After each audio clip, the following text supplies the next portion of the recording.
March meeting of the Area Planning Commission will come to order. Can I have a roll call, please?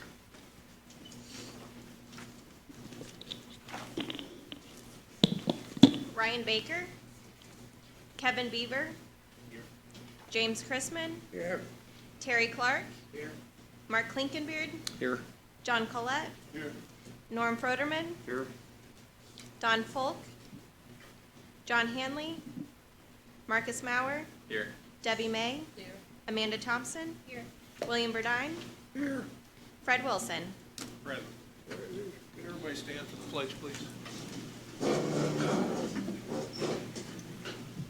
pledge allegiance to the flag of the United States of America, to the republic which stands one nation, under God, indivisible, with liberty and justice for all.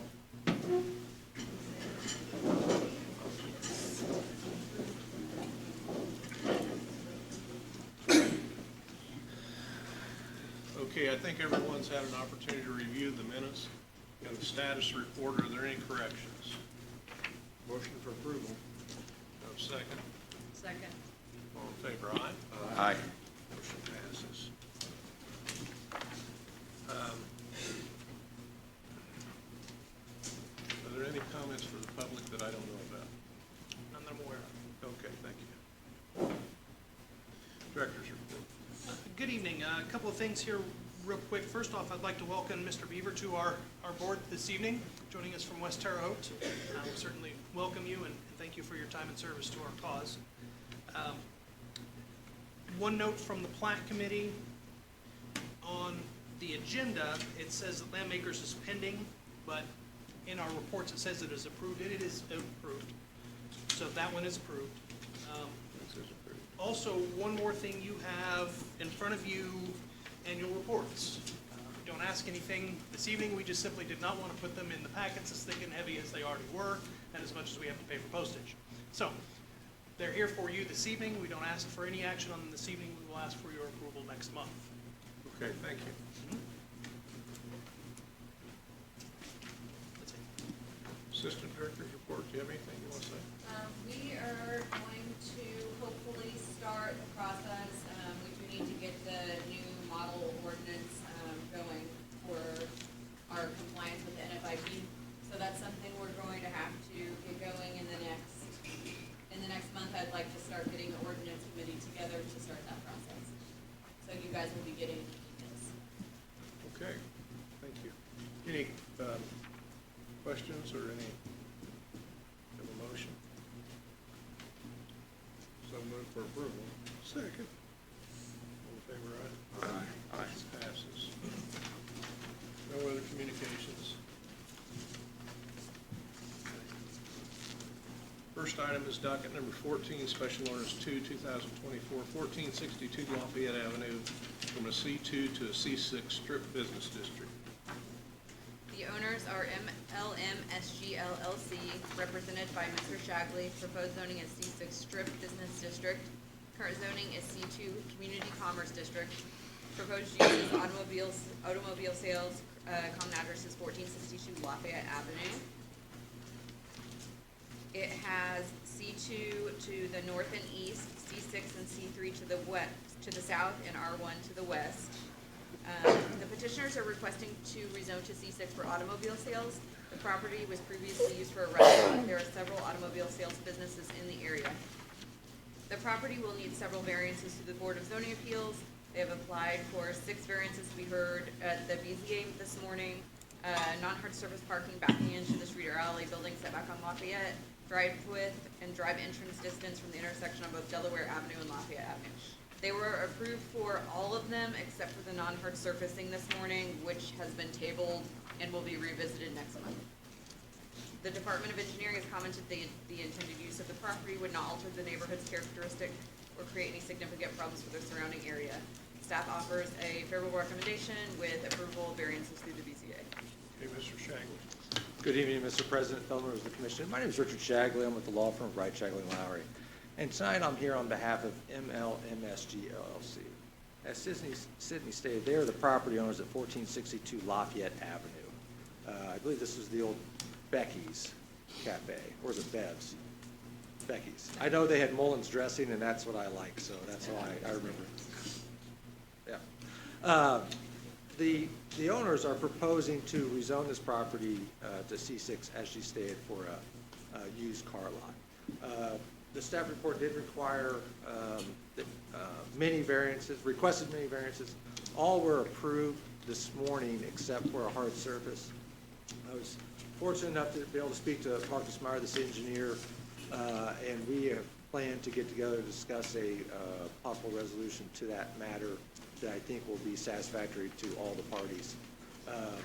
But I'd be happy to answer any questions you may have. Okay, any questions for Mr. Shagley from the planning commission? Anyone speaking in opposition to this petition? If not, I need a motion. Motion to approve. Second. All in favor, aye? Aye. Motion passes. Thank you very much. Thank you. Next item, docket number 17, special ordinance 6/2024, 1001 South 6th Street from a C-1 PD to a R3 multifamily residential district. The address is 1001 South 6th Street. Current zoning is C1 Plan Development. Proposed zoning is R3 General Residence District. Proposed use is condominiums. Property owner is Refuge FL LLC, represented by Mr. Shagley. It's on the corner of South 6th Street and Barrington Street and College Avenue. It has C1 to the north and east, R2 to the south, and C1 Plan Development to the west. The property was rezoned in 1996 for the Anthony Square Apartments for senior citizens. They would now like to convert the current 22 apartments into condominiums for individual sale. Legal descriptions will need to be created for each condo, most likely through subdivision. Since the previous zoning was a plan development, the setback variances granted through the plan development go away. The property owner will need to apply for setback variances through the Board of Zoning Appeals. The plan development had granted setback variances on 4th Street, 6th Street, Barrington, and College Avenue. The Department of Engineering has commented that the intended use would not alter the neighborhood's characteristic or create any significant problems for their surrounding area. The Department of Engineering offered a positive recommendation for the rezoning. Staff also offers a favorable recommendation with the condition of approval of setback variances through the BZA. Mr. Shagley.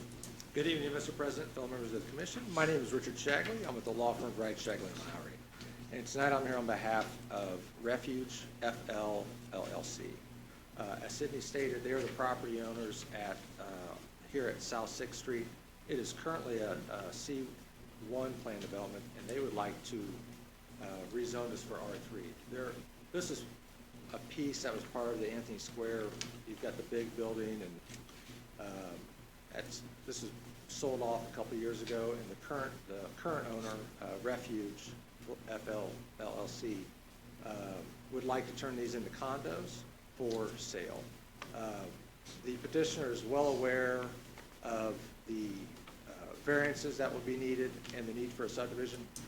Due to the locale of these potential condos, he is taking it one step at a time to make sure everything gets approved before expending the money on the variances and the subdivision. I'd be happy to answer any questions you may have. Okay, any questions for Mr. Shagley? Is there anyone speaking in opposition to this petition? Have a motion, please. So moved for approval. Second. All in favor, aye? Aye. Motion passes. Thank you very much. Thank you. Next item is docket number 19, Special Ordinance 9/2024, State Road 46 and Margaret Avenue from a C3 to a C6 strip business district. The owners are J&L 46 LLC, proposed zoning C6 Strip Business District. Current zoning is C3 Regional Commerce District. Proposed use is a convenience store with fuel canopies. It's located on the southwest corner of State Road 46 and East Margaret Drive. It has C6 to the north and south, C2 to the east, C3 to the south, and O1 to the west. The property is currently vacant commercial land. The owner would like to rezone this parcel and combine it with 3 other parcels that are currently zoned C6 for the intended use of a convenience store and gas canopies. The area is primarily commercial. The O1 zoning to the west is vacant land. Interstate 70 is to the south. The site plan shows the ingress egress to be located on Margaret Avenue. The Department of Engineering commented that the intended use would not alter the neighborhood's characteristic, create any traffic issues, or create any significant problems for the surrounding area. Staff offers a favorable recommendation with the following conditions: all future site plans must meet code and be approved by city engineering. Okay, the petitioner's present. Go ahead. Good evening. My name is Gwen Keene. I'm with Quick Trip Corporation, and I'd like to thank the staff and the commissioners for their time in reviewing this. We are in the process of obtaining 4 parcels total. 3 of the parcels are already zoned C6. In order to join this section to the other 3 parcels, we need to get the rezoning from C3 to C6. I'm happy to answer any questions you might have for me. Okay, any question for Mrs. King? Anyone speaking in opposition? We have a motion. Second. In favor, aye? Motion passes. Thank you very much. Thank you.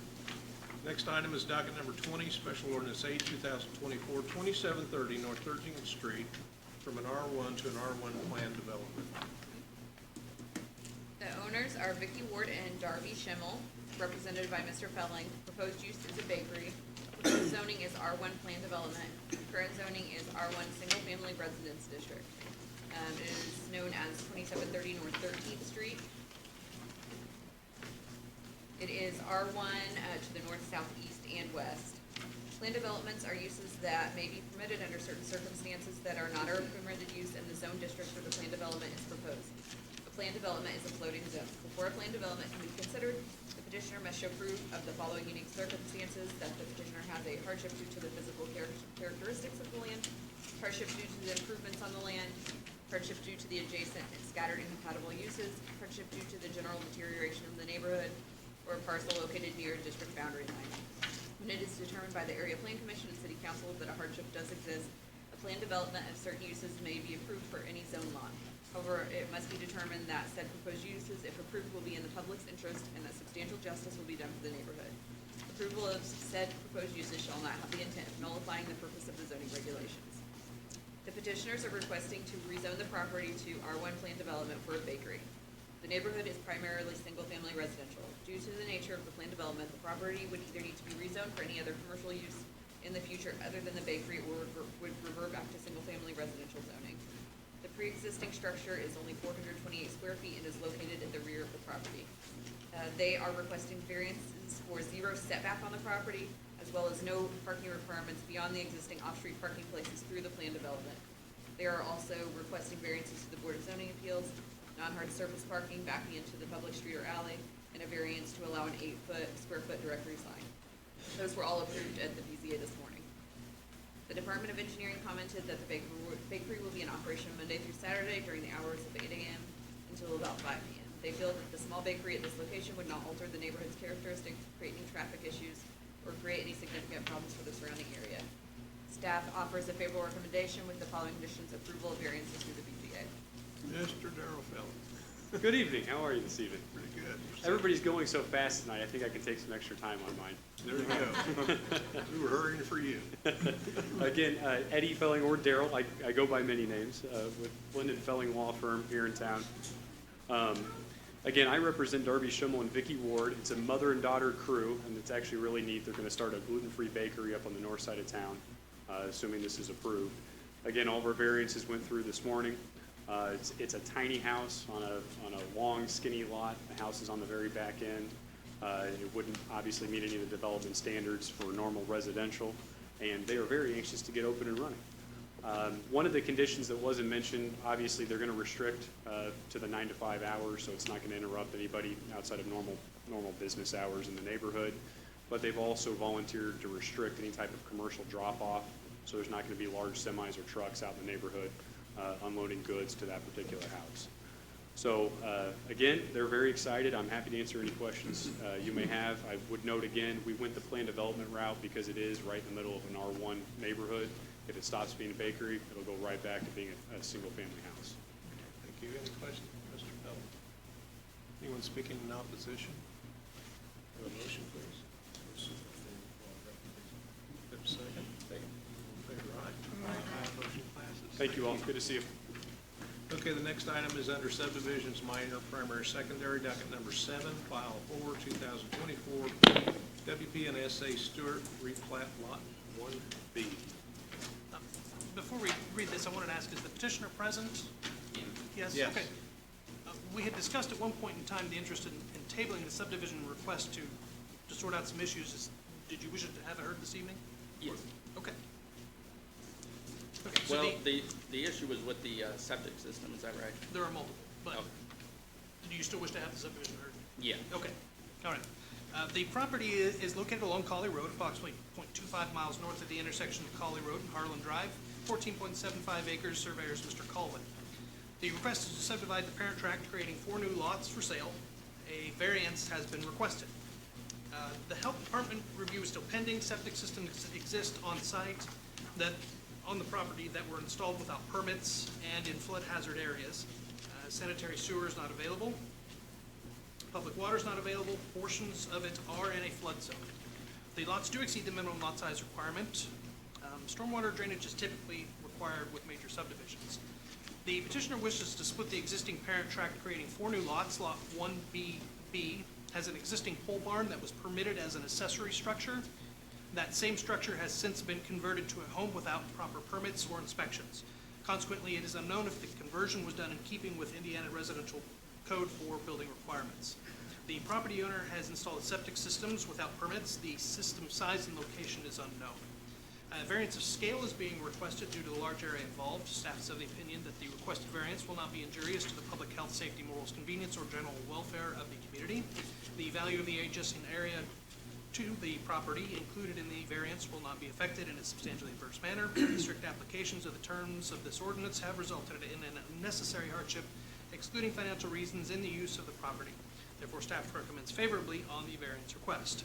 This is a major subdivision due to the number of lots created over time from the parent tract. Staff would be in favor of a waiver of the major subdivision requirements, in favor of the minor subdivision requirements due to the size and nature of the development.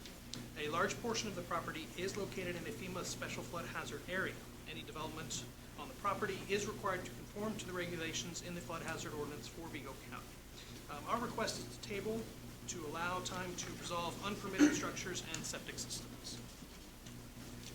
Okay. My name's Craig Hellman. I'm the surveyor. I work for Bob Colvin at Chastain Engineers out of Paris. I can't speak to the permits or any of that, but I do know the Lot 1BB and Lot 1BA, they had considered selling 1BA to the people who are buying the existing house there. So that would take care of the rest of the septic system would be on their property.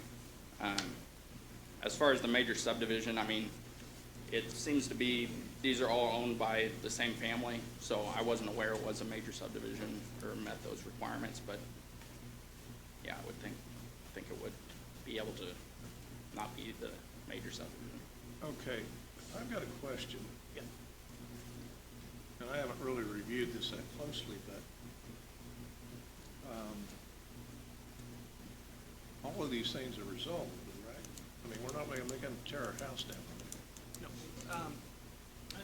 Commissioner Klinkenberg maybe speak further on this than I can, but we have met on three occasions about this particular topic.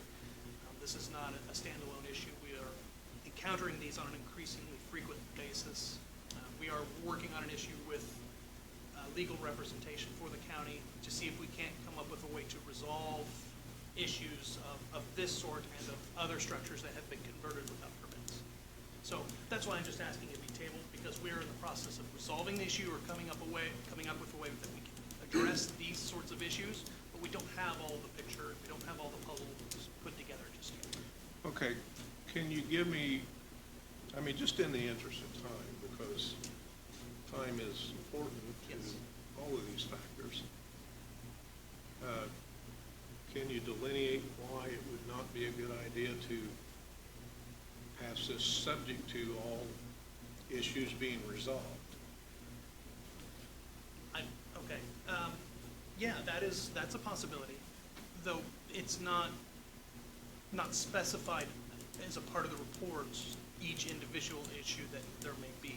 So I don't want there to be anything left out. Well, guess what? I trust you. Thank you. I do.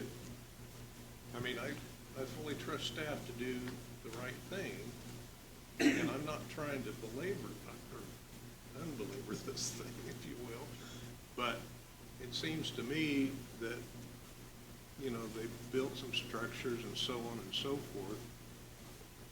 It's a big tract of land. I think it could be resolved. It's gonna have to be, or you're basically saying, hey, guess what, start tearing something down.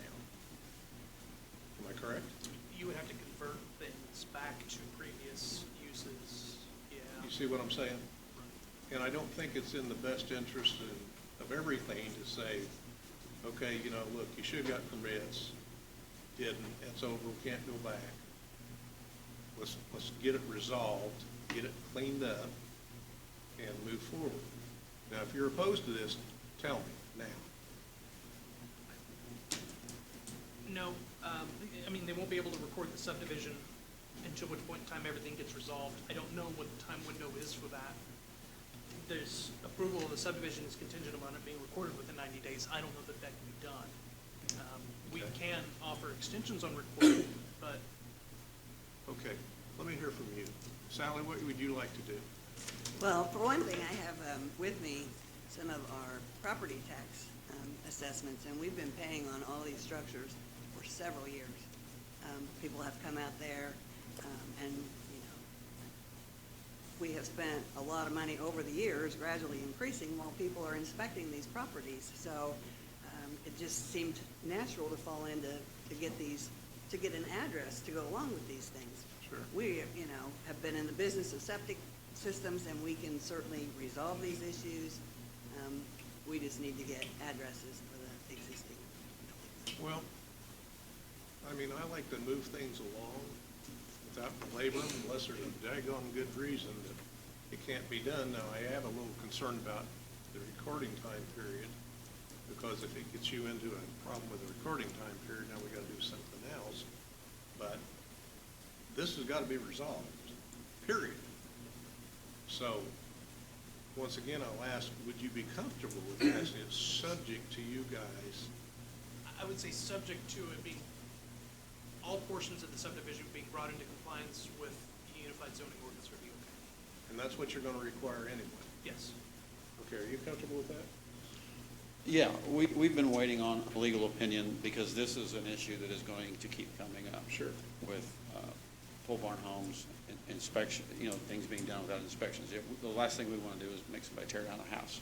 So we are awaiting that opinion. We've, you know, reached out. No, I have no problem with that. I thought we were going to table it, but I mean, if you're good with move forward with the, I mean, it's just, I think they were unaware of some of the requirements that they had to meet, and, I mean, they have a plumbing business, and, you know, I think all of this will be met pretty quickly. well, To your point, Mr. Wilson, I will say that they have thus far made a good faith effort to meet Sure. with us to figure out what they needed to do and to begin the process of bringing things in compliance. Again, we're not there yet, but to your point, that I think they're showing a full faith effort to do so. well, and I think, you know, when they're doing that, I think we should help them comply with the law so that they can do what they want to do legally. And in keeping with that, I think we need to move things along because people need to move on with their life, not just them, whoever else is involved in this thing. So if you've got concerns, say so now, because I've not got an agenda, I'm just putting forth some ideas now. Sure. We got a pretty thick agenda. We got a big one on the BZA. So hopefully we're getting busy, but Mark, you got any concerns? no, I would just like to abstain or recuse myself. I do, I use BNS as my plumber. I don't want there to be any, you know, Okay. hint of impropriety on my part, so. Okay, do we have a motion to that? So moved. Second. All in favor, aye? Aye. Okay, you refuse, thank you. Anybody else have any other input on this? Anyone speaking in opposition, first of all? Okay, we have a motion to approve, subject to, right? Just approve? Yes, the data is subject to anything. Okay. Okay. All in favor, aye. Aye. Any opposed? Motion passes. Thank you very much. Okay, the next item is under subdivision of major secondary docket number 11, file 8, 2024, Southern Acres, East Phase 2. Okay,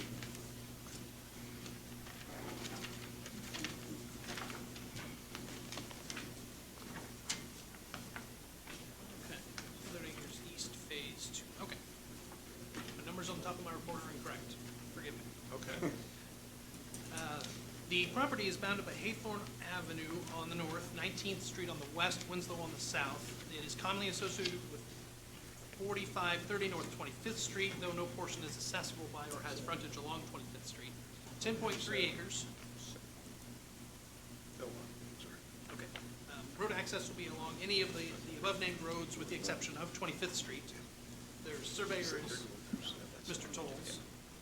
The primary plat request was to plat, the currently vacant industrial property into 41 lots for single and two-family residential development. This is a secondary request for Phase 2 only. Primary approval was granted in September of 2023. Health Department has approved, sanitary sewer is available, public water is available, main extension will be required. The fire department did report back to us. The surveyor has since added hydrant locations on the plat as per the request of the local fire protection district. It's not in a flood zone. Lots do exceed the minimum lot size requirement. As previously stated, fire hydrants have been added to the plat. The site has been cleared, but no further development has occurred. Rezoning of the property has been approved. So we do offer favorable on the secondary for Phase 2, Tract 2, with the only issues still be addressed prior to permitting would be bonding for infrastructure if needed, the CSGP approval, and road cut permits where needed. Okay, is petitioner present? Yes, sir. Is there anything you want to add or any questions you have? No, I'm Matt Voris with Align Engineering, and we're doing the surveying and engineering for Billy, the owner. And as they said, this is a secondary approval.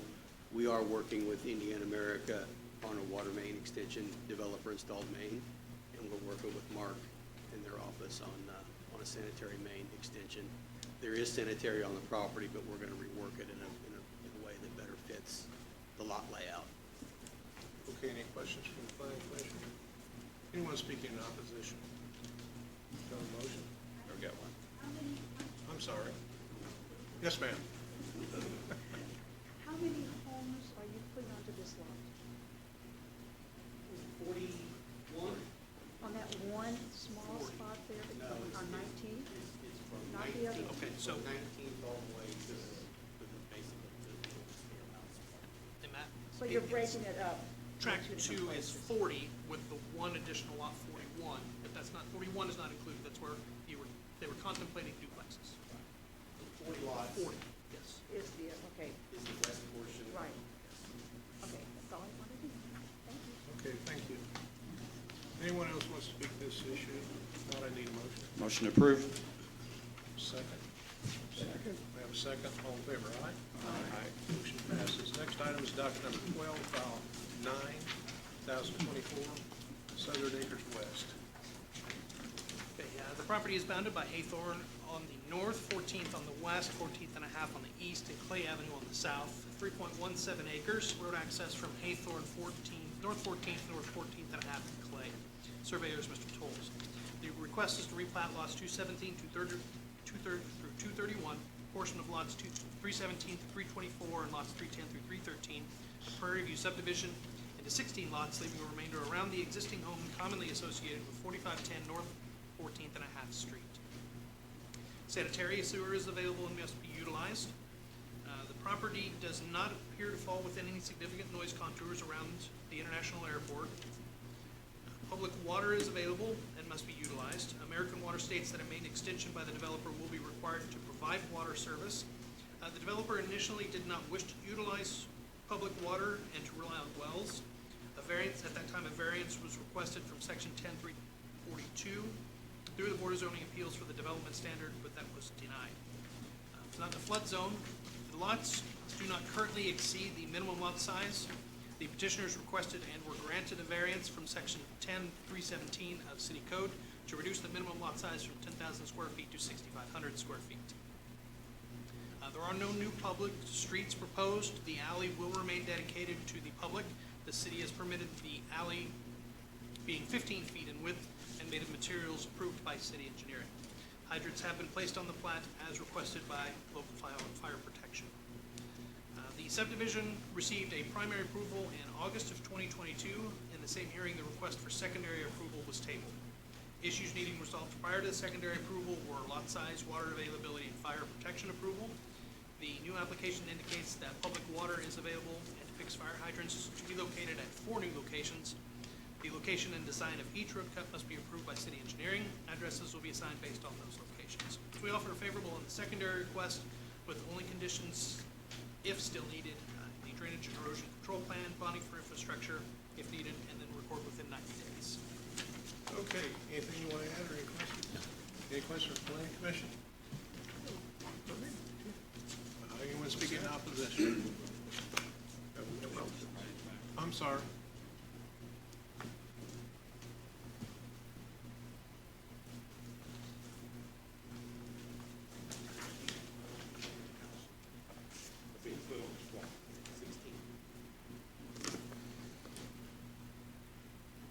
With an additional house already being there, so it's 17 houses. 17 houses in a area that most, even the new constructions, is 13 to 14 houses in those any blocks, which that is jamming more houses than any other blocks within 3 or 4 blocks surrounding that whole area. I live across the street. I have 7 lots, and that will just destroy my property value with having 10 houses in front of me. I think it's a little overwhelming. And out of those 10 houses, 8 of those mailboxes will be in my yard. I'll look out my front door and there'll be nothing but mailboxes. I'm against this rezoning. That's too many houses. Okay, thank you. Complies with the lot size, right? They received variances to reduce the lot size. Okay. Of course, that lot size was based on well water. Yeah. Now we have city water. Correct. City water, city sewer. Yes. Okay. Okay. Richard Shagley with Wright, Shagley and Lowry. I work with Southern Homes. The property value question, I think, is I hear that a lot at this podium. And it's really almost impossible to get an answer to that. In this particular situation, there is no water in this area, no fire hydrants. By allowing the subdivision these homes to be built, American Water will be in there and hydrants will be in there, which will increase the value of that area because everybody will be able to tie on. Plus those hydrants will drop insurance for everybody because now they have fire protection, which again would increase the value of everybody in that area. Okay, anyone else wants to speak to this issue? Anything new? Go ahead.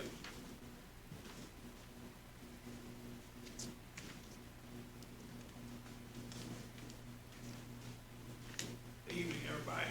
Evening. I should have spoke earlier, but I didn't think it'd do any good, but I live back across from Southern East. I'm on, across the street from Winslow. And I'm with this gentleman back here. I agree 100%. The reduction of the land from 10,000 square feet to 6,500 square feet, nobody likes it. If I could do anything about it, I'd stop it, but I know I can't do nothing about it. Just want to say my 2 cents. Okay, well, thank you very I respect the man doing what he's doing and building. He bought the land, he's got the right to build, but to go from 10,000 to 65, people, you gotta be kidding me. Thank you. Okay, thank you very Any much. questions you want to ask me? Any questions from the planning commission? Okay, thank you. Thank you. Okay, anyone else? If not, I need a motion. motion for approval? Second. Do we have a second? All in favor, aye? Aye. Motion, or anyone opposed? Motion passes. Thank you. Okay. The next item is under subdivisions major, primary, secondary. Docket number 9, file 6, 2024, Causeway. The property has frontage along Clinton Road, immediately south and east of the Dollar Retail Establishment. 0.34 acres, road access is from North Clinton Road. Surveyor is Mr. Tolles. The request is to subdivide 3.34 acres from the parent tract of 4.38 for commercial development. The property is currently zoned C7. Health Department has approved, sanitary sewer is available. Otter Creek Fire Department reported no objections or requirements. Public water is available. It's not in a flood zone. The lot does exceed the minimum lot size requirement. Stormwater drainage is typically required with major subdivisions. Infrastructure should be available to the property. A proposed site plan has been provided with the plat. It depicts a 13-by-8 commercial building with parking and water detention. We offered a favorable in the primary and the secondary with the following meeting prior to permitting, road cut permit, CGSP approval, the bonding for infrastructure if needed, and then record within 90 days. Okay, Petitioner President. Is there anything you'd like to add or questions you have? Okay, any questions from the Planning Commission? Anyone speaking in opposition? Okay, thank you. I need a motion. So moved. Have a second? All in favor, aye? Aye. Motion passes. Thank you. Next item is docket number 10, file 7, 2024, HH2.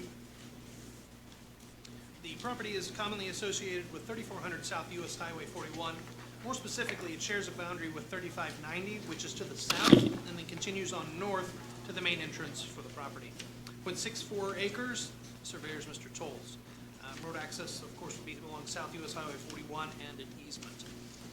The request is to subdivide the 0.64 acres from the parent tract for commercial development. Health Department has approved, the sanitary sewer is available. There will be, let's see, public water is available. A 12-inch main is located on the west side of US Highway 41. It's not in the flood zone. The lot does exceed the minimum lot size requirement. The stormwater drainage will be required with the subdivision. The property owner wishes to subdivide the parent tract to allow for commercial development. No site plan was submitted. Any development will be subject to site plan approval prior to permitting. Ingress egress is provided through an easement to the north. Major utilities are available to the new lot. So we offer a favorable in the primary and secondary, as long as it gets recorded in 90 days. Anything you want to add or any questions? No, so this is, again, I'm Matt Voris with Align Engineering, and this is actually the second outlaw that we have done in the old Riverside Plaza. And we are working with the owner and his architect on the development of some site plans on what he's gonna put on these two outlots. This is, so right now, they've got the Valvoline oil place is under construction, and these two, one of them's been approved already. It's called HH1. This is HH2, and between the Valvoline and the Denny's restaurant on 41. Okay, any questions from the Planning Commission? Anyone speaking in opposition? Have a motion, please. Motion to approve. Have a second. All in favor, aye? Aye. Motion passes. Thank you. Next item is docket number 13, file 10, 2024, Bear Creek Townhomes, Phase 1. The property is commonly associated with 3919 Holman Street. This subdivision encompasses the west portion of the property. 4.93 acres, surveyor is Mr. Keller. The request is to subdivide the parent tract of 14 acres, creating one new lot for multifamily residential. The Health Department has approved a sanitary sewer is available.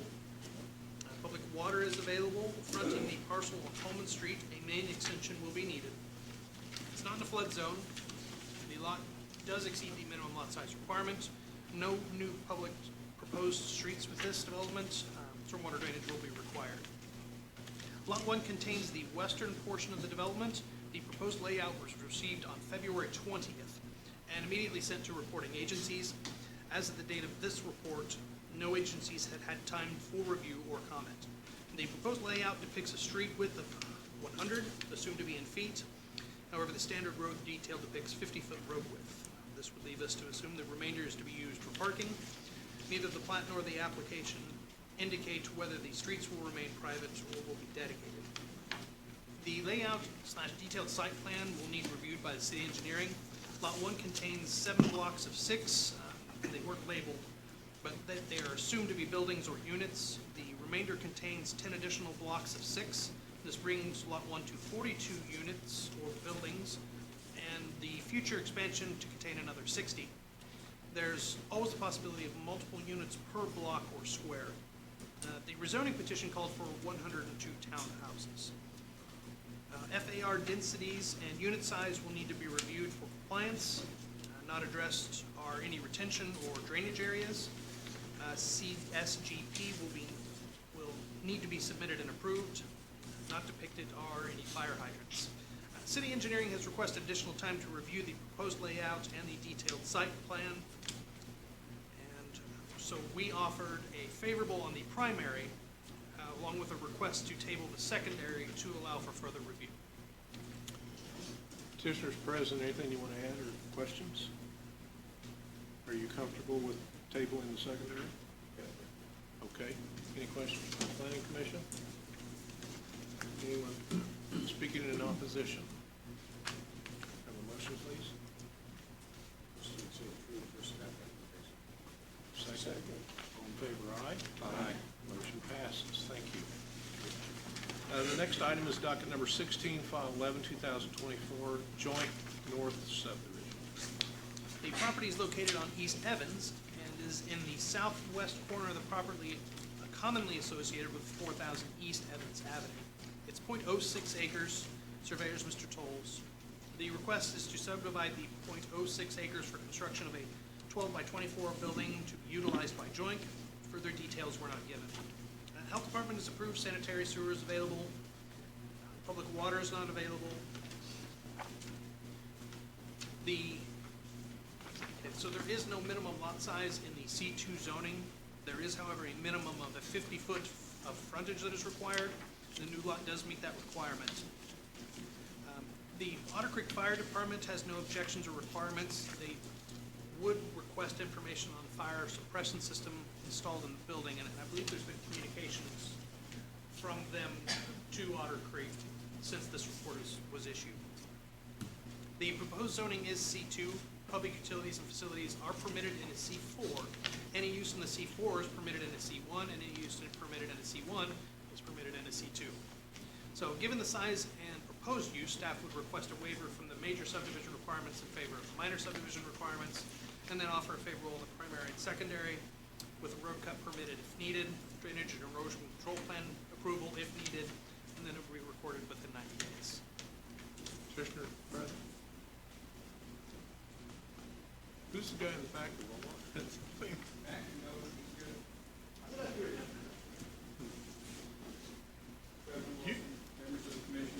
He can't answer my question. I don't Go know if I ahead. can either. My name's Scott Craig. I'm attorney at Cox, Murray, Gamble & Sullivan, here on behalf of the petitioner, Joink. I did bring with me this evening, I don't have enough quite for everybody, but this will be a remote site, what Joink calls a remote site. I said, can you explain what that is? And they said, booster station. Yeah. So here's a, if I may, I don't Sure. have quite enough for everybody, so I don't think, but it's there.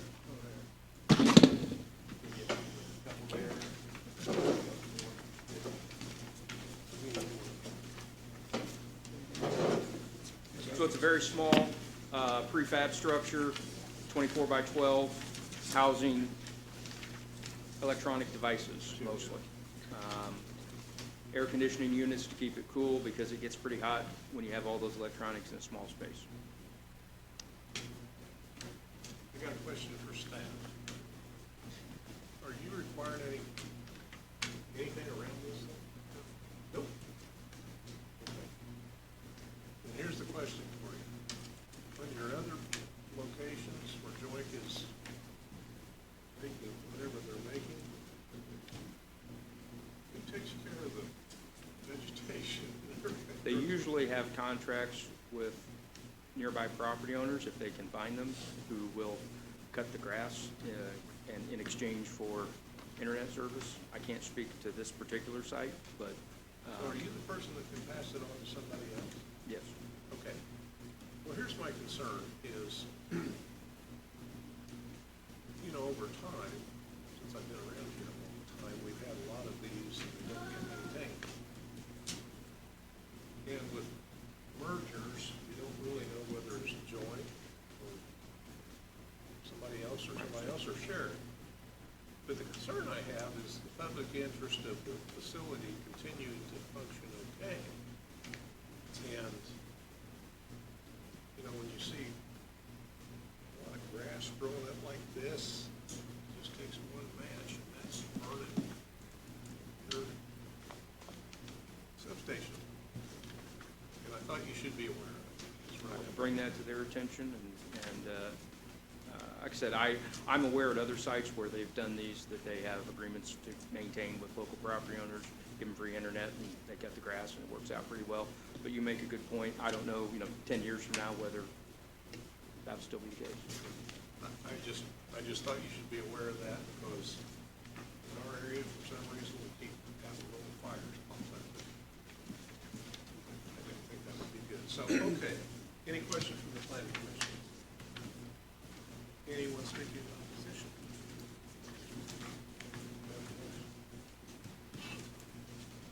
Motion to approve. Second. Second. Favor aye. Motion passes. Thank you very much. Okay, the next item is under county rezoning, docket number 18, UZO 2, 2024, 2072 East Davis Drive from an A1 to an R2 two-family residential district. The property owner is Integros Family of Companies, represented by Mr. Shagley. The proposed use is 2 single-family dwellings. I should say that again. It would be 2 family dwellings. It's currently A1 agricultural. The proposed zoning is R2 two-family residential district. The property is located on East Davis Drive, approximately 77 feet east of South 20th Street. Common address 2072 East Davis Drive. Street access is along South 20th Street, East 30th Drive, as well as off Davis. Sanitary sewer is available, but as best we can tell, public water isn't available. The surrounding uses are residential suburban to the north, ag to the south, and east and west is C7. The petitioner is requested to rezone the property to allow for construction of 62 family dwellings, 2 family dwelling units, along with common areas, clubhouse, and pool. A preliminary report from engineering indicated that there will be infrastructure upgrades needed as 20th and 30th Streets are insufficient to handle the traffic. Sewer is available to the property, water will need a main extension. A major subdivision will be needed. The site plan does not indicate the size of the internal roads. Concerns exist over parking for clubhouse backing into internal roadways. This area, the city has been slow to develop. The surrounding uses include a nursery and single-family residential. Comprehensive plan identifies this area of neighborhood enhancement. Therein are these recommendations that are in alignment with this development of this nature. Allow for a range of housing densities based on the zoning ordinance. Encourage neighborhoods to develop a unique sense of place, but still be a part of the larger city. So utilizing existing mature landscape as a natural buffer would be encouraged, but is not required.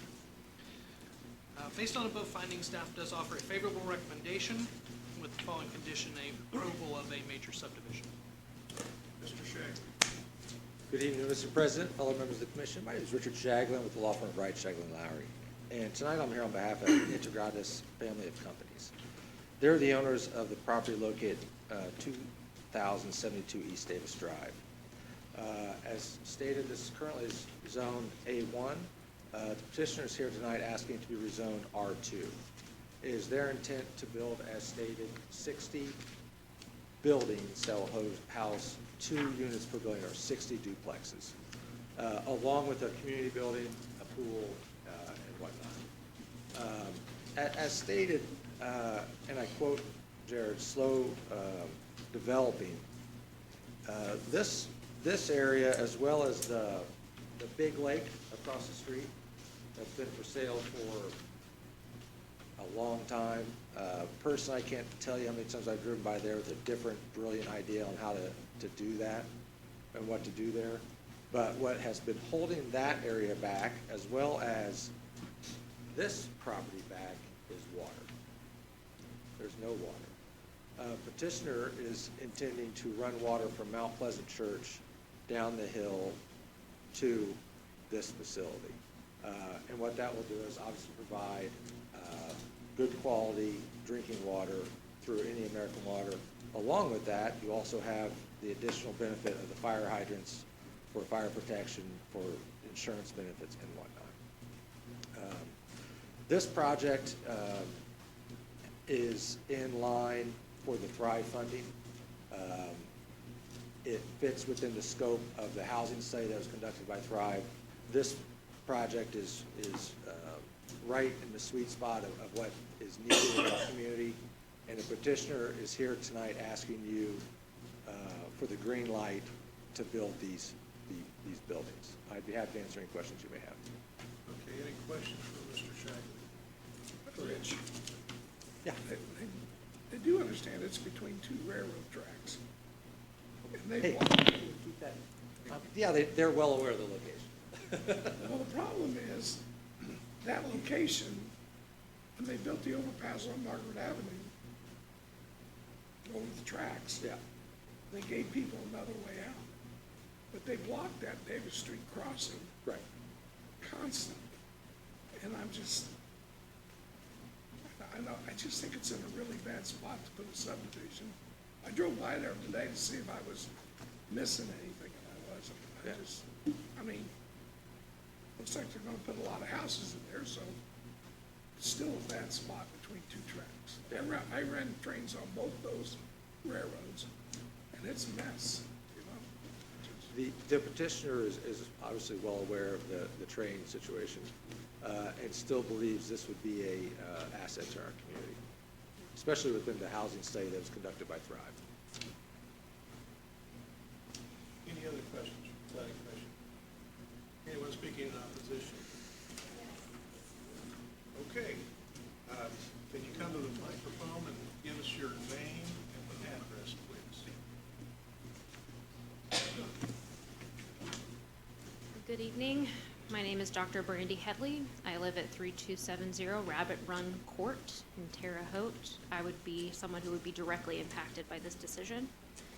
I've prepared, so I'm just going to read what I've prepared. Good evening to the Area Planning Department. Dr. Brandy Headley and I, my husband, and our future family will be directly impacted by the decision that you make today. The decision to rezone to an R2 would significantly impact the neighborhood and alter the characteristics of the neighborhood and would significantly impact us and create an unsafe environment for not only those of us who live there now, but to anyone who rents or buys the proposed 60 duplexes. First, the current proposed plan will include a potentially enormous volume of traffic on a road with absolutely no outlet. To those of us who live on this road, this would create extreme congestion that we would have to pass through on a road that just barely allows two cars to pass each other one way. Additionally, there are 3 sets of train tracks on East Davis Drive in close proximity to where we live. On East Davis Drive, these trains regularly stop multiple times a day and stay on the tracks for upwards of an hour at a time. On 2 separate occasions in the last year alone, I have been trapped between 2 sets of stalled trains on the tracks with absolutely no ability to go anywhere and completely without access to emergency services or to get anywhere at all. And I have been trapped for upward of 15 minutes, the time that I tried to wait. As you can imagine, a stopped train, just one stopped train, on the track often results in a pileup of cars who sit right in front of South 20th Street, blocking my only entrance and exit into my home. And they wait, and they wait, and they wait. Cars regularly attempt to use our road, South 20th Street, that is clearly marked with no outlet, to find shortcuts to get around said trains, which adds regular congestion, and there is no space on our road to do a safe U-turn without turning into our driveways or driving onto our lots and onto our grass. You would not know any of this unless you lived in our neighborhood. I urge you to view the area yourself, see the infrastructure that exists, and exactly what it is that you would be changing in such a negative way. You would forever change the characteristics of our neighborhood and be altering the culture of our neighborhood in a way that would damage our little community. When I say that this would significantly alter the characteristics and culture of our neighborhood, I can't stress this enough. I fell in love with my home, my first home, because of how peaceful and tranquil the home was nestled into Terre Haute. I felt completely removed from others without apartment complexes or businesses near me. And I grew up in Los Angeles, and I moved here for a very specific reason. I knew Indiana valued and prioritized families and wanted to ensure the safety of families, and that this home made me believe that my dream was possible. This has been my dream my entire life, to own a piece of land that I could call home. And this proposal to rezone to an R2 would take everything that I love about my home from me. It would destroy my property value, make me feel incredibly unsafe, and overpopulate this area. And when I say destroy our property value, when I had my home assessed before I purchased it just 2 years ago, the train tracks and the freeway alone removed value from my home. The only reason it had any allure to me was because of how peaceful, tranquil, and unpopulated this small little area was in this community. The real estate agent's biggest sell was the location and how remote it felt in the middle of Terre Haute. This proposal would allow a company that we all know is financially invested and not necessarily emotionally or culturally invested in Terre Haute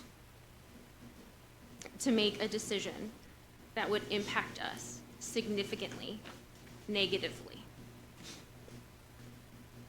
You would be adding potentially, if you think about just the numbers, 60 duplexes, 300 people more, better, to this neighborhood on a piece of land that quite frankly is not big enough to support 60 duplexes on a road with no outlet in which you could be trapped.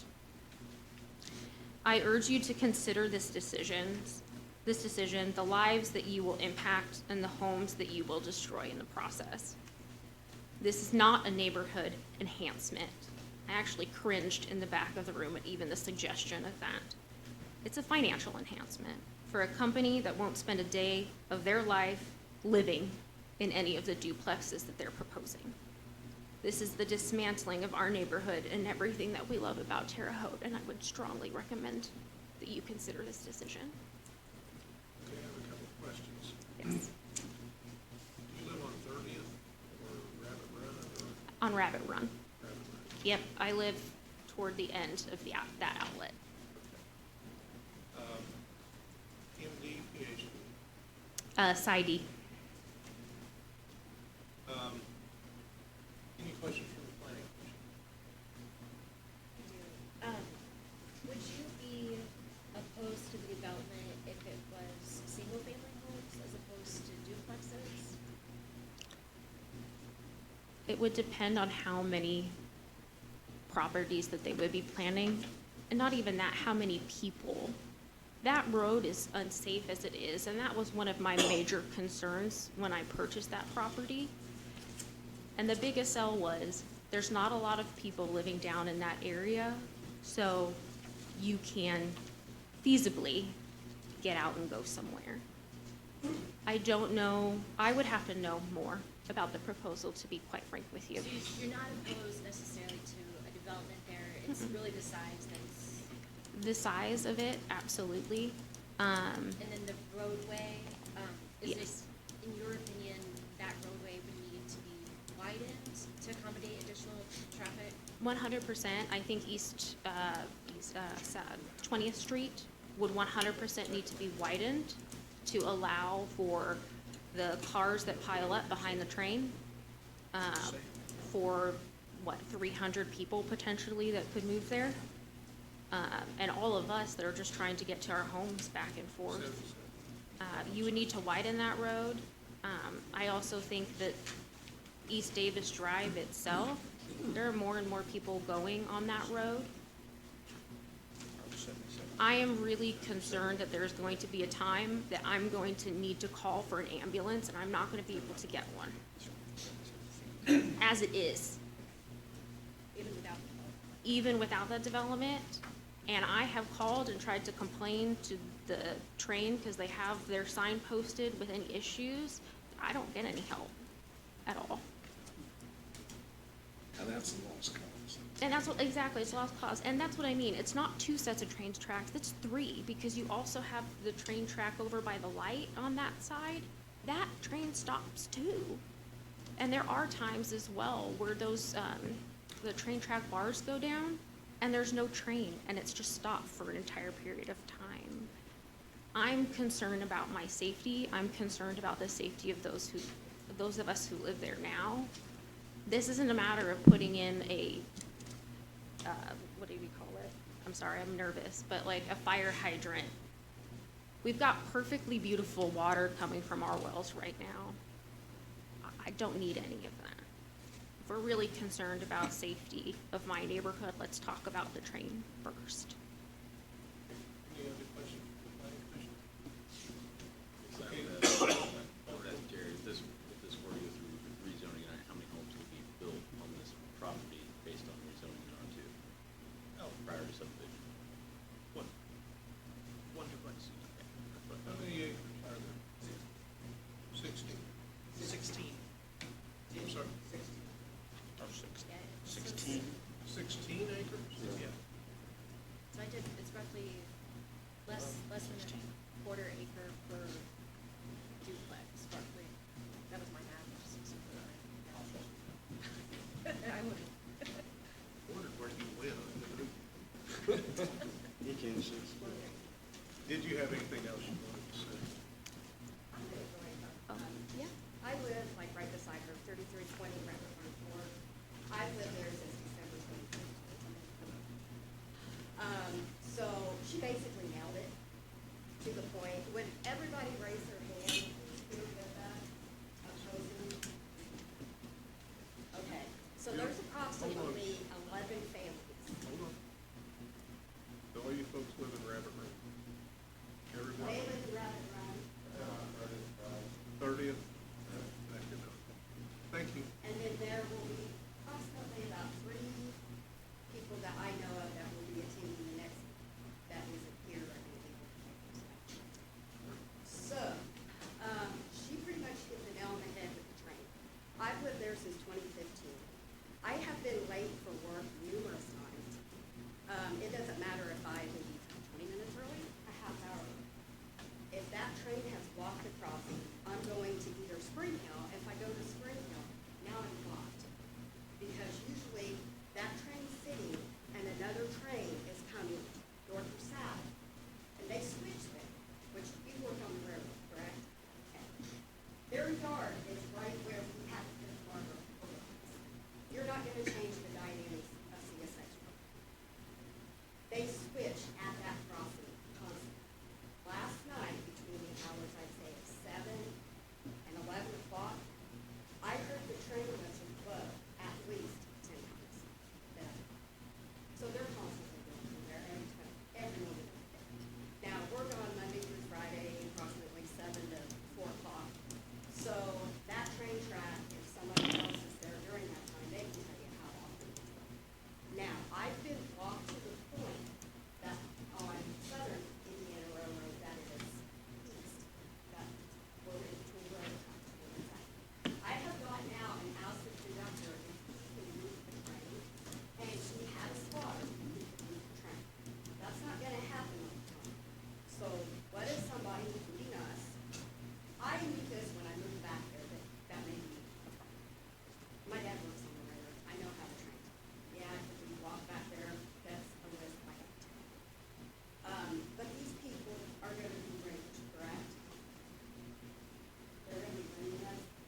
crossing, the other crossing was under maintenance, so we could not cross it.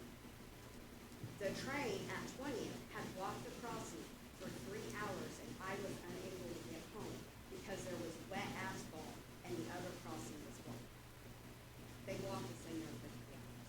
We were calling CSX, we were calling Terre Haute, or Fire County Police Department, nothing they could do to get us out. Those tracks need maintenance right now. They just did maintenance on it. They need maintenance. So they're gonna have to block that track. Those tracks are coming up. They're in. And people's vehicles, if they go flying over those tracks, they're gonna get the more maintenance on the vehicle. And another thing is, when I'm turning in on South 20th, I notice the people behind me stop right on those tracks. So we're looking at an increased population of anywhere from 250 to 300 people. You're looking at 2 cars per unit at least, going in and out of there all the time. I'm sorry, folks, they block they just sit on the crossing, these vehicles do, and wait for us to turn. That's more congestion. What if those crossing lines come down? They have no way out. That crossing is also very narrow, and there are literally holes, and I don't know why, CSX needs to fix it. There are holes right there to where people can not anticipate a narrow track, or somebody might accidentally go over too far, and you fall off from it. And that's the other thing about East Davis Drive. When you're on Davis Drive and there's that train track immediately like outside of our street, and you've got a pile up of cars that are sitting there just waiting to cross that track, you can't do a safe U-turn there. They're having to either back in to our street, back into the driveway of the house that's currently sitting there, or they're doing one of those, like, I'm doing a 20 million point turn to get around to U-turn so that they can go back the other direction, which again, blocks my access to my street. Okay, have you got anything else new besides? Also, on the water, they said it was gonna take that towards Mount Pleasant. So do they plan on digging underneath the railroad track if they want? And the railroad track, did we already get permission for that? Okay, is there anyone else who wants to speak to this in opposition? My name is Doug. I just purchased the property on 30th Drive, and this couldn't be wrong in more ways, okay? Not only the train tracks, the way I see it, if there's an average of 4 people per household, that's 480 people back there. And surely if they're gonna be renters, they're gonna be kids. What are these kids gonna be doing at 11 p.m.? They're gonna be running around our neighborhoods, scouting out things to steal. And how many of these tenants in their business model are gonna be some of those illegal aliens or immigrants that are coming across the border? You know what I'm talking about? How many of those are gonna, federally subsidized immigrants that are coming across the border? Yeah, so I'm seeing 480 people, a bunch of riffraff, they're gonna dress it up, clubhouse, pool, and they say there's an entrance off of 20th Drive. There's no entrance off of 20th Drive. It's just a piece of grass that's open. There's no trees there. That doesn't mean it's an entrance. This is just horrible, and the girls did a great job. I really can't add anything. They've got the exact same concerns I do. As far as property values, you got a good thing with your fire hydrant. That sounds real lovely, okay? But we didn't buy it for that. And you put that many people and that many cars over there, and we got beautiful aquifer there. Where's all the oily residue from their cars and the street? Yeah, you're gonna say the sewers and the drains, but inevitably they're gonna be fertilizing their grass and fertilizing their gardens if they got gardens, and all that's gonna end up in our aquifer. And then the trains. Somebody here can correct me on this, because I've had it with the trains. There's an ordinance in Vigo County. I think that if the train sits there for more than 30 minutes, that they could potentially be fined up to $50. No? Tell me, please, tell me. They passed it probably 6 years ago. Norfolk Southern sued the state of Indiana on their 10-minute blocking the crossing. It was 30 minutes is where I read from the... It was 10 minutes. Well, what I read from the Vigo County ordinance... Let me finish. The thing was 10 minutes. They sued because it was blocking interstate transportation goods. Norfolk Southern won. Indiana had to do away with their 10-minute blocking of crossings. So therefore, as of right now in the state of Indiana, we have no way to justify giving a railroad crew a ticket. You're mistaken, because I read 30 minutes. I'm pretty good at this shit, just saying. No, I'm just telling you. Look at the Vigo County ordinances on that. Hey, listen to me. We're not doing this, okay? You're here to talk to the planning commission, we're not gonna have an argument. Okay, I'm sorry, and I'm actually done. But, you know, from mean, what I read understand from the you're Vigo passionate County about ordinances. this, and I understand the whole of you are upset, but we're gonna act like ladies and gentlemen. And we need to understand what you're thinking specifically, okay? I understand. That goes for everybody.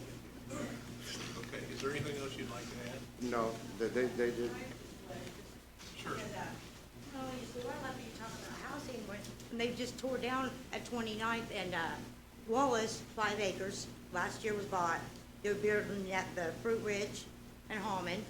Okay, you still have the Marathon at 25th and Hallman, or Margaret. They built new apartments there. Okay, it's like Bloomberg Estate still has places open. And what else is it? I mean, there are homes, you know. It's like they just tore down 5 acres in town. Oh, the lady that passed away where I lived on Harris, when I lived on Harrison, she owned that whole corner clear back from Hallman to, I think Putnam or something. They bought all that as soon as she passed away. They bought that. They built 6 homes on one side, $1,200 a month. They've started another one on the other one. Then they still have another parcel to do. So there is housing, you know, that is very well located, other than this, and that are not even rented at all. So, that's all I wanted to say, and wildlife too. Displace any kind of wildlife, you know, that they've already done, you know, a lot. Okay, thank you very much. Anyone else want to speak to this issue? You want to redirect? Sure. Since the second lady who got up asked everybody who is opposing, who's here from that area opposing that? Okay. And who here knew that there was a 16-acre field by your property, by your house? Okay. Okay. And who here knew there were 3 sets of train tracks in that area? Mr. Shagley? Okay. Okay. My point, I apologize, I almost said Your Honor. My point, Mr. President, is, as Dr. Headley stated, this is a tranquil area. They love living there. That's why my client wants to build there, because this is a nice area. He's willing to take the risk. He knows the trains are there, and yet he's still willing to not only invest in taking the risk of building 20 duplexes, a community building, and a pool, but spend $750,000 running water from Mount Pleasant Church to this area, which will spur development. So I do appreciate the concerns. My last question, if I could, Mr. President, who here's houses for sale right now? My point with that is, even with all this, no one has their house listed because these trains are so bad. You know, they had to wait 3 hours one time because trains were blocking them in. And there's traffic on this road. We understand that. We're still willing to take the risk. The road on 20th Street, if that is not up to county code, they will have to invest and make improvements to that road. That's just a simple reality. Again, the petitioner is aware of that and is still willing to do this project. The last lady mentioned there's other places to build. There are other places to build. But as our housing study showed, Vigo County needs over 2,000 new residences in our community. Your petitioner tonight is trying to help solve the housing crisis. And as a result, he's here tonight asking this property be rezoned to R2 so that he can build 60 duplexes. I'd be happy to answer any questions you may have. Okay, any final questions for the planning commission? Go ahead. Richard, is your client willing to consider less than 60 duplexes, or is that a set plan? I have not had that conversation with them. And in terms of renting versus owning, is it also a set plan that this It is? is his intention to rent these units, yeah. Have you had any discussions with the county in regards to 20th and improvements that would be needed on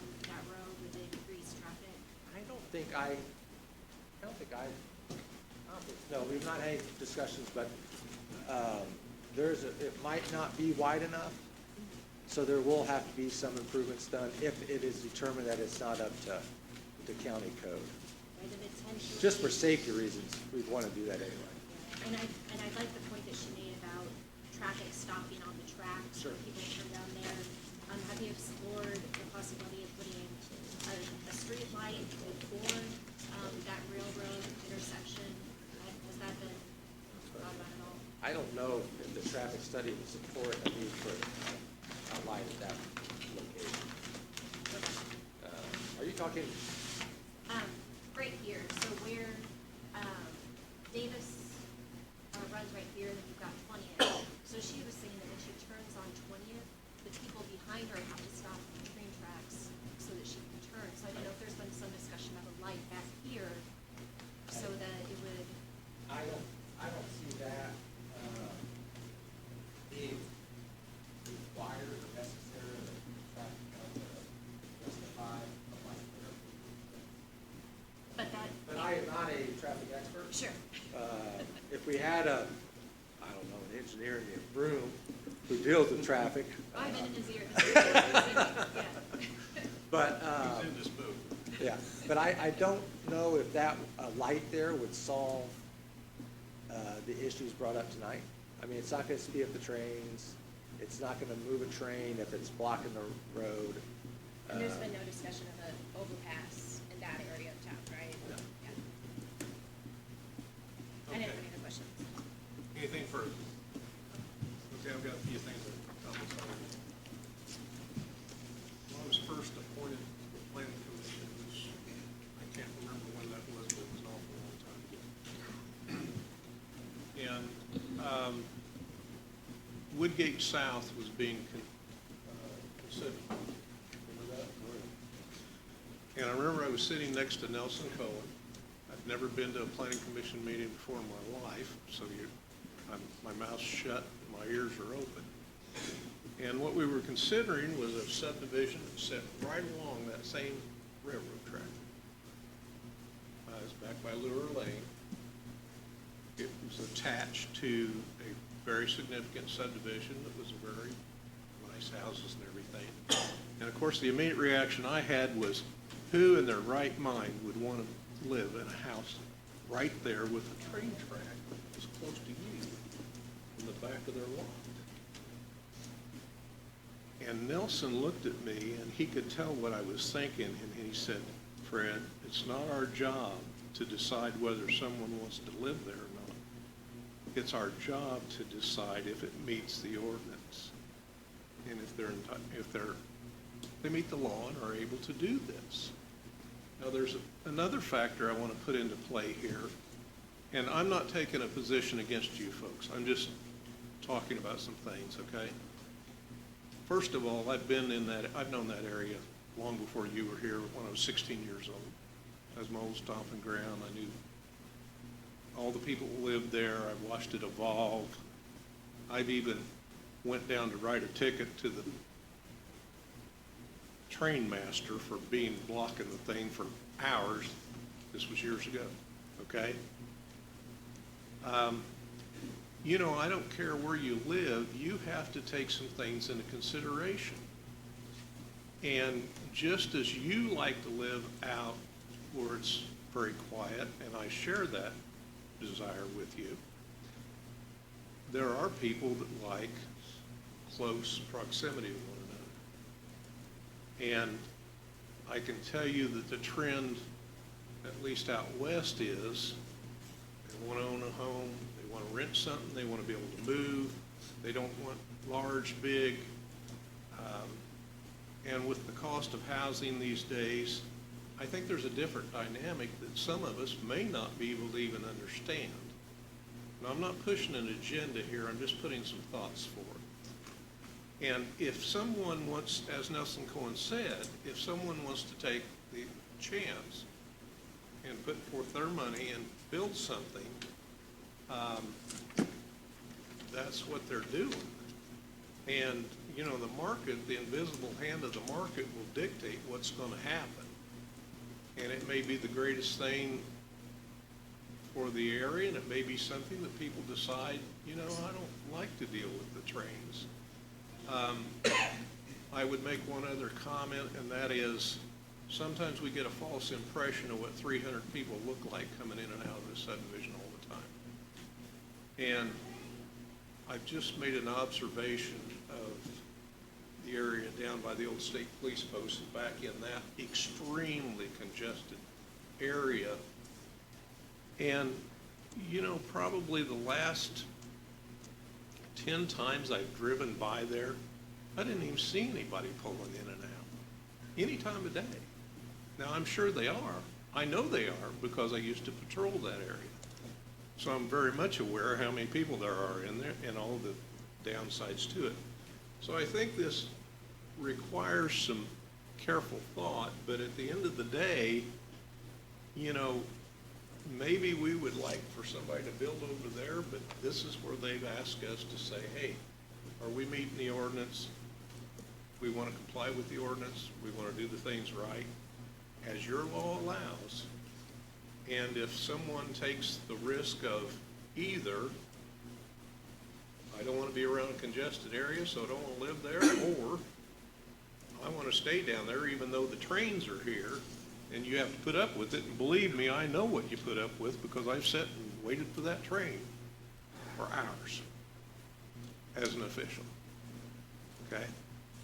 So I just want to put those comments out there, and that is not steering this one way or the other. It's just things that come into consideration when you're thinking about these things. Is there anyone else who would like to speak to this issue? Quick question for Darren. Did engineering offer any more details on what they would like to see as far as roadway widths or widening or improvements, or did we just get the concerns? No, because that'll be addressed as a part of the subdivision. We brought to them the initial site plan, and they said that they identified that this would be an issue, but they would address it further once they knew exactly how many lots and exactly how many homes and exactly how many units. And a lot of the concerns I heard tonight are really lined up with the subdivision density. Yes. Okay, anything else? If not, I need a motion. I'm sorry. Oh, I'm sorry. Go ahead, man.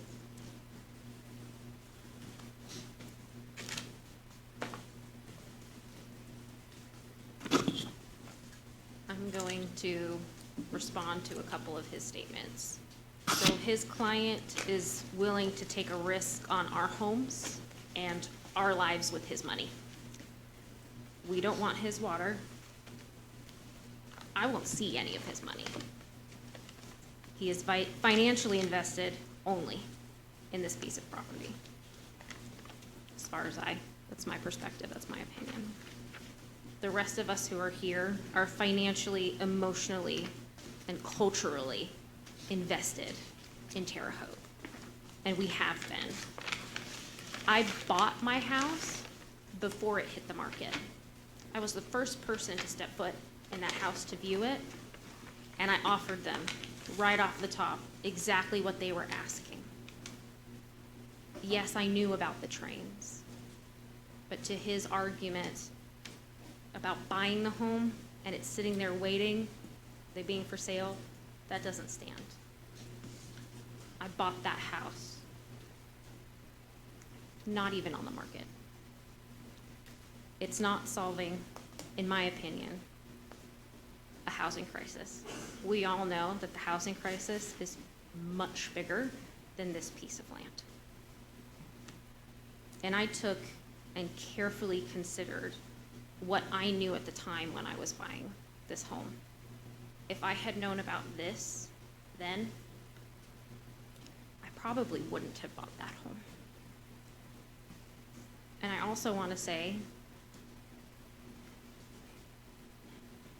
to my argument or not, anecdotal evidence is not evidence. So when I'm passing by a piece of property and I don't see someone coming in and out of that driveway, that doesn't mean that there's not a lot of people at specific points in time. And yes, I'm speaking to my anecdotal evidence because I live there, and that that's my home, that's my life, and that's what I can speak to. But even if you were to go view it and just go drive down there, odds are, maybe there's a train, maybe there's not a train. It's still not evidence necessarily, if that makes sense. And I want to make very clear, I'm not opposed to building on that land.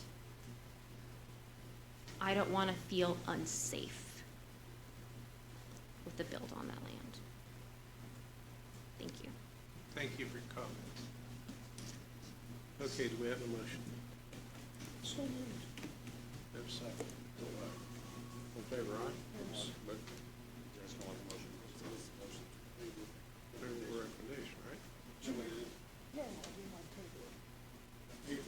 Favorable. Yes, favorable, yes. You have a second? It's bad enough I can't talk, I can't hear. We're all clear. We have a motion for a favorable recommendation and a second on the table at this time.